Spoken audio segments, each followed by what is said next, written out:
You are not procrastinating because you are lazy. You are standing at the edge of becoming someone new, and your mind is quietly pulling you back. The task is not what scares you. The version of you that would exist after doing it does.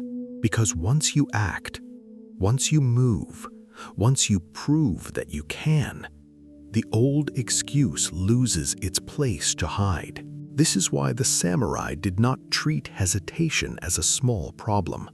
To them, hesitation was not just delay. It was the moment the mind split in two. One part saw the action clearly, the other searched for safety, and in that tiny gap, fear could enter. Not always fear of death, sometimes something more subtle. Fear of responsibility, fear of change, fear of becoming the person who can no longer pretend. Most people think procrastination means they lack discipline. They think the solution is more motivation, more pressure, more anger at themselves. But that's not what's really happening. If discipline were only about forcing your body to move, you would have solved this years ago. You already know what to do. That's the painful part. The problem is not information. The problem is that action threatens the identity you've been living inside. Your brain doesn't only chase pleasure. It protects familiarity. Even when that familiarity hurts. Even when it makes you disappointed in yourself. Even when it keeps you stuck. The mind often chooses a known pain over an unknown future because the known pain feels survivable. Psychologists call this identity-based behavior. When your actions clash with who you believe you are, the mind feels tension. That tension can feel like danger.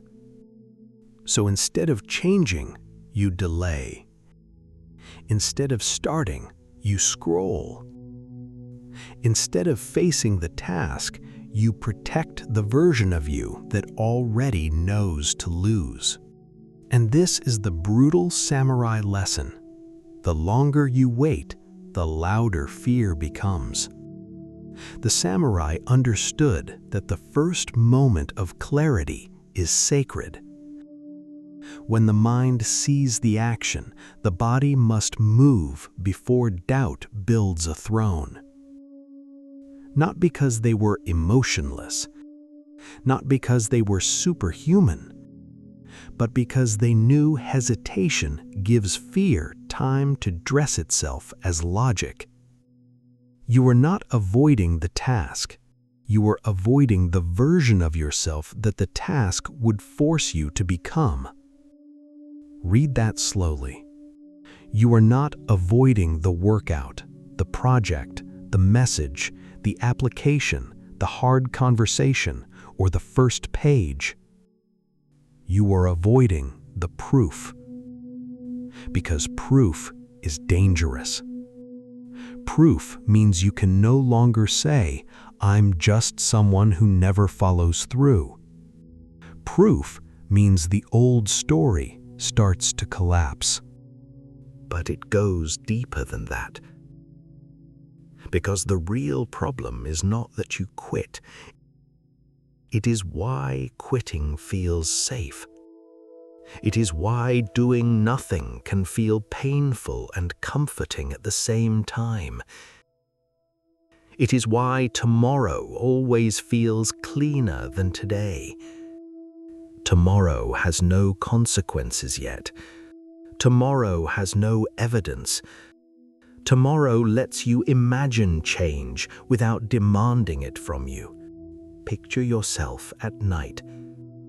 The room is quiet. Your phone glows in your hand. The task is still waiting. Maybe it has been waiting for hours, maybe for days. You told yourself you would start after one video, after one message, after one small break. But now the day is almost gone. There is a strange heaviness in your chest. You know you wasted time. You know you broke another promise. And then the mind whispers the softest lie. Tomorrow will be different. For a moment, that lie feels peaceful. You close the laptop. You turn off the light. You forgive yourself too quickly because facing the truth would hurt. But somewhere underneath the comfort, you already know. You have been here before.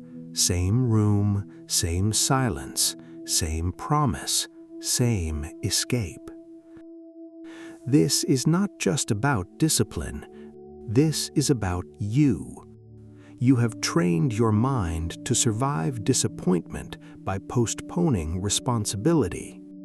You did not choose comfort because it was weak. You chose it because it was familiar. The old version of you knows this place. It knows how to delay. It knows how to regret. It knows how to start over without truly changing. And this is where it gets uncomfortable.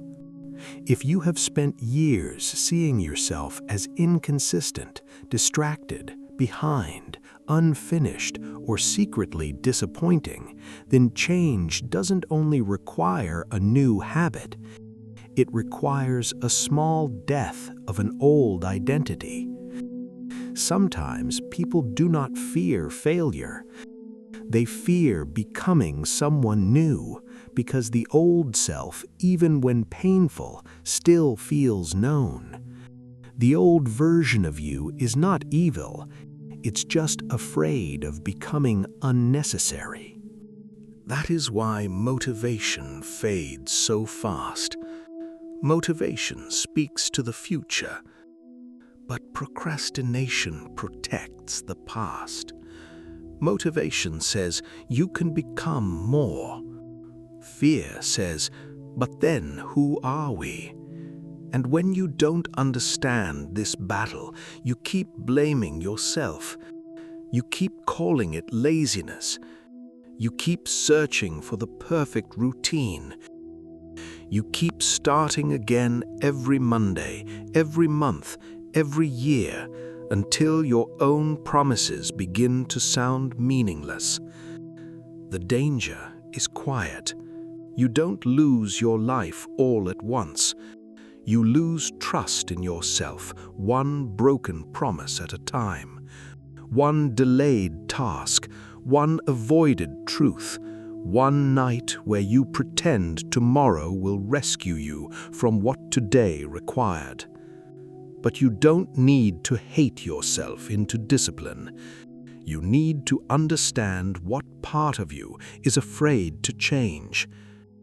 The samurai lesson is not about becoming cold. It's about becoming honest. When the moment comes, move before the old story starts speaking. Not violently, not desperately, just honestly. One small action taken before fear becomes philosophy.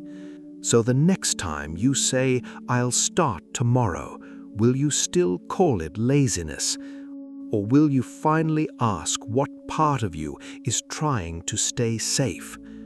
Because once you see that part clearly, procrastination can never hide the same way again.